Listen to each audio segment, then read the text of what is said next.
ಎಲ್ರಿಗೂ ನಮಸ್ಕಾರ. ಯೂನಿವರ್ಸಲ್ ಚಾನಲ್ಗೆ ನಿಮ್ಮೆಲ್ರಿಗೂ ಸ್ವಾಗತ ಗೈಸ್. ನಿಮ್ಮ ಫೇವ್ರೆಟ್ ಚಾನಲ್ ಜೀ ಕನ್ನಡದ ಟಾಪ್ ಸೀರಿಯಲ್ಸಲ್ಲಿ ಯಾವ್ಯಾವ ಸೀರಿಯಲ್ಗೆ ಅತಿ ಹೆಚ್ಚು ಟಿ ಆರ್ ಪಿ ಬಂದಿದೆ, ಅದೇ ರೀತಿ ಯಾವ ಸೀರಿಯಲ್ಗೆ ಅತಿ ಕಡಿಮೆ ಸೀರಿಯಲ್ ಬಂದಿದೆ, ನಿಮ್ಮ ಫೇವ್ರೆಟ್ ಸೀರಿಯಲ್ಗೆ ಎಷ್ಟು ಟಿ ಆರ್ ಪಿ ಬಂದಿದೆ ಅಂತ ಈಗ ಹೇಳ್ತಾ ಹೋಗ್ತೀನಿ ಬನ್ನಿ. ಮೊದಲಿಗೆ ನಂಬರ್ 1ನಲ್ಲಿದೆ. ಸ್ಟಾರ್ಟ್ ಆದಾಗಿಂದ ಕೂಡ ನಂಬರ್ 1ನಲ್ಲಿದೆ ಈ ಸೀರಿಯಲ್ ಬಂದು ಕರ್ಣ. ಇದಕ್ಕೆ ಈ ವಾರ ಇನ್ನೂ ಹೆಚ್ಚಾಗಿದೆ. ಇದ್ರ ಟಿ ಆರ್ ಪಿ ಬಂದು ಅರ್ಬನ್ ಪ್ಲಸ್ ರೂರಲ್ ಬಂದು 7.9 ಇದೆ, ಅರ್ಬನ್ ಬಂದು 7.3 ಇದೆ. ನಂಬರ್ 2ನಲ್ಲಿ ಬಂದು ಲಕ್ಷ್ಮೀ ನಿವಾಸ ಸೀರಿಯಲ್ ಇದೆ. ಲಕ್ಷ್ಮೀ ನಿವಾಸ ಸೀರಿಯಲ್ಗೆ ಅರ್ಬನ್ ಪ್ಲಸ್ ರೂರಲ್ ಬಂದು 6.9 ಇದೆ, ಅರ್ಬನ್ ಕೂಡ ಸೇಮ್ ಇದೆ, 6.9 ಇದೆ. ಇನ್ನು ನಂಬರ್ 3 ಬಂದು ಅಣ್ಣಯ್ಯ ಸೀರಿಯಲ್ಲು. ಅಣ್ಣಯ್ಯ ಸೀರಿಯಲ್ಗೆ ಅರ್ಬನ್ ಪ್ಲಸ್ ರೂರಲ್ ಬಂದು 6.9 ಇದೆ, ಬಟ್ ಅರ್ಬನ್ ಬಂದು 6.5 ಇದೆ. ಇನ್ನು ನಂಬರ್ 4ಅಲ್ಲಿ ಬಂದು ನಾನಿನ್ನ ಬಿಡಲಾರೆ ಇದೆ. ಅರ್ಬನ್ ಪ್ಲಸ್ ರೂರಲ್ ಬಂದು 6.3 ಇದೆ, ಅರ್ಬನ್ ಬಂದು 6.2 ಇದೆ. ಇನ್ನು ನಂಬರ್ 5ಅಲ್ಲಿ ಬಂದು ನಂಬರ್ 5ಅಲ್ಲಿ ಬಂದು ಅಮೃತಧಾರೆ ಸೀರಿಯಲ್ ಇದೆ. ಇದು ಬಂದು ಅರ್ಬನ್ ಪ್ಲಸ್ ರೂರಲ್ ಬಂದು 5.7 ಇದೆ, ಅರ್ಬನ್ ಬಂದು 5.5 ಇದೆ. ನಂಬರ್ 6ಅಲ್ಲಿ ಬಂದು ಅದು ಆದಿಲಕ್ಷ್ಮಿ ಪುರಾಣ ಆ ಸೀರಿಯಲ್ ಇದೆ. ಅರ್ಬನ್ ಪ್ಲಸ್ ರೂರಲ್ ಬಂದು 5.6 ಇದೆ, ಅರ್ಬನ್ ಬಂದು 5.0 ಇದೆ.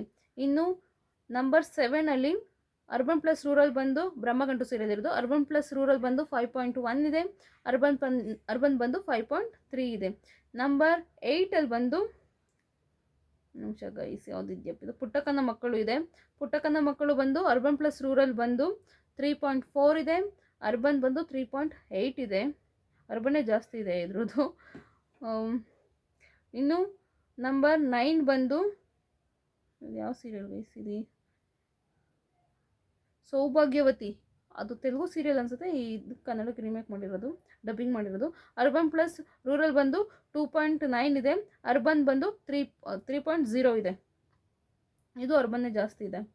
ಇನ್ನು ನಂಬರ್ 10 ಶ್ರಾವಣಿ ಸುಬ್ರಹ್ಮಣ್ಯ ಇದೆ. ಅರ್ಬನ್ ಪ್ಲಸ್ ರೂರಲ್ ಬಂದು 2.2 ಇದೆ, ಅರ್ಬನ್ ಬಂದು 2.8 ಇದೆ. ಇನ್ನು ನಂಬರ್ 11ಅಲ್ಲಿರೋದು ಶ್ರೀ ರಾಘವೇಂದ್ರ ಮಹಾತ್ಮೆ. ಅರ್ಬನ್ ಪ್ಲಸ್ ರೂರಲ್ ಬಂದು 1.8 ಇದೆ, ಅರ್ಬನ್ ಬಂದು 2.4 ಇದೆ. ಗೈಸ್ ಎಲ್ಲದೂ ಕೂಡ ಇಲ್ಲಿ ಜಾಸ್ತಿನೇ ಬಂದಿರೋ ಸೀರಿಯಲ್, ಯಾವುದು ಅತಿ ಕಡಿಮೆ ಯಾವುದು ಅಂತ ಬಂದಿಲ್ಲ. ತುಂಬ ಚೆನ್ನಾಗಿ ಟಿ ಆರ್ ಪಿ ತೊಗೊಳ್ಳೋದು. ನಂಬರ್ 1ನಲ್ಲಿರೋದು ನಮ್ಮ ಕರ್ನಾಟಕ ಚಾನಲ್, ನಂಬರ್ 1 ಚಾನಲ್ ಅಂತಲೇ ಹೇಳ್ಬೋದು ಜೀ ಕನ್ನಡ.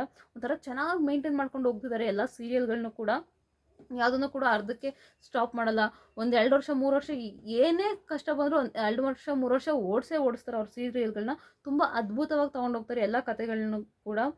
ನನ್ನ ಫೇವ್ರೇಟ್ ಬಂದು ಇದರಲ್ಲಿ ಎಲ್ಲ ಸೀರಿಯಲ್ಗಳಲ್ಲೂ ಬೆಸ್ಟ್ ಇದಾಗಿರೋದು ಅಮೃತಧಾರೆ ಮತ್ತು ಅಣ್ಣಯ್ಯ ಸೀರಿಯಲ್. ತುಂಬ ಚೆನ್ನಾಗಿ ಟ್ವಿಸ್ಟ್ಗಳನ್ನು ಬೇಗ ತೊಗೊಂಡು ಹೋಗ್ತಾರೆ.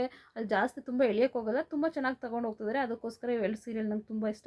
ಇನ್ನು ಮಧ್ಯಾಹ್ನ ಬರೋ ಸೀರಿಯಲ್ಗಳಲ್ಲೆಲ್ಲ ಎಲ್ಲವೂ ಕೂಡ ಮೇಘ ಸಂದೇಶ ಇರ್ಬೋದು, ಅಥವಾ ತುಂಬ ಇದೆ, ಸುಮಂಗಲಿ ಇರ್ಬೋದು, ರಕ್ತ ಸಂಬಂಧ, ಇವೆಲ್ಲ 2.4 2.1 ಈ ಥರ 2.5 ಈ ಥರ ತಗೊಂಡಿದೆ ಅರ್ಬನ್ ಪ್ಲಸ್ ರೂರಲ್ಲು. ಅರ್ಬನ್ ಮಾತ್ರ 2.0 2.1 2.4 2.7 ಈ ಥರ ಮಧ್ಯಾಹ್ನ ಸೀರಿಯಲ್ ಕೂಡ ಇದಕ್ಕಿಂತ ಅಷ್ಟು ಆ ಲೆವೆಲ್ಗೆ ತೊಗೊಂಡೋಗಿದೆ ಗೈಸ್. ಈ ಮಧ್ಯಾಹ್ನ ಸೀರಿಯಲ್ಗಳು ಕೂಡ ನಮ್ಮ ಜನಗಳು ಎಷ್ಟು ಇಂಟ್ರೆಸ್ಟಿಂದ ನೋಡ್ತಾರೆ ಅಂತ ಯೋಚನೆ ಮಾಡಬೇಕು. ತುಂಬ ಚೆನ್ನಾಗಿ ಬಂದಿದೆ ಇದ್ರ ಮಾತ್ರ ಟಿ ಆರ್ ಪಿ ಮಾತ್ರ. ಅಫ್ಕೋರ್ಸ್ ನಮ್ಮ ಜೀ ಕನ್ನಡದವ್ರು ತುಂಬ ಚೆನ್ನಾಗಿ ಕತೆಗಳನ್ನ ತೊಗೊಂಡು ಹೋಗ್ತಾರೆ. ಅದೇ ನೋಡಿ ತೆಲುಗು ಸೀರಿಯಲ್ಲೆಲ್ಲ ನಮ್ಮ ಕನ್ನಡಕ್ಕೆ ಡಬ್ಬಿಂಗ್ ಮಾಡಿ ತೊಗೊಂಡು ಬಂದಿದ್ದಾರೆ. ಅದರಲ್ಲೂ ಕೂಡ ಆ ಲೆವೆಲ್ಗೆ ಟಿ ಆರ್ ಪಿ ಬರ್ತಿದೆ. ಸಖತ್ ಅಂತಂದು ಹೇಳ್ಬೋದು ಜೀ ಕನ್ನಡದವರು. ಯಾರ ತಡೆನೋ ಗೊತ್ತಿಲ್ಲ, ಚೆನ್ನಾಗಿ ಮೇಂಟೈನ್ ಮಾಡ್ಕೊಂಡು ಹೋಗ್ತಾರೆ ಜೀ ಕನ್ನಡ ಚಾನಲ್ನ. ನಿಮ್ಮ ಪ್ರಕಾರ ನಿಮ್ಮ ಫೇವ್ರೆಟ್ ಚಾನಲ್ ಯಾವುದು, ನಿಮ್ಮ ಫೇವ್ರೆಟ್ ಸೀರಿಯಲ್ ಯಾವುದು ಅಂತ ಕಮೆಂಟ್ ಬಾಕ್ಸಲ್ಲಿ ಕಮೆಂಟ್ ಮಾಡಿ. ಪೂರ್ತಿ ವಿಡಿಯೋ ನೋಡಿದ್ದಕ್ಕಾಗಿ ಧನ್ಯವಾದಗಳು. Thank you so much.